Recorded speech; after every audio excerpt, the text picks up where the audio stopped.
Today I am doing I'm doing coffee with coffee. So my brother owns a coffee company, Gato Coffee. He has a new espresso machine, and it doesn't come with a bottomless portafilter. Now, just so you know, I am not bottomless. Well, not that you're aware of.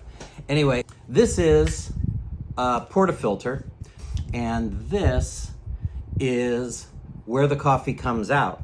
Now, if you are troubleshooting your coffee or want to make sure your shots are perfect, this portafilter, this won't tell you what's happening.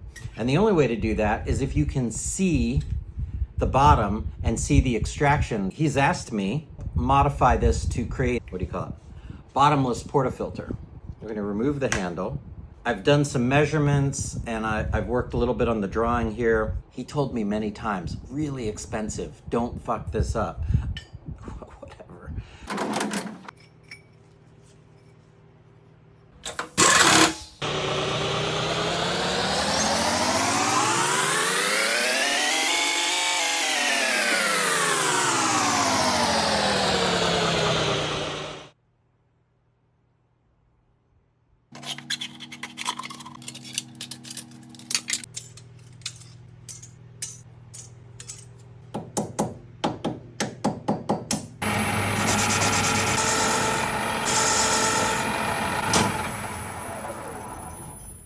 I just finished this. Here's the basket. You can see it's very close. I think what we're gonna do is we're gonna open it up 1 more millimeter. It's too close. Will it pull the espresso into here and mess up what we want to be a really pretty pour, or will it work?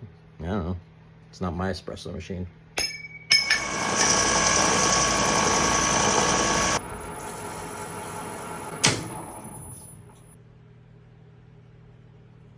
I think we're gonna call this done.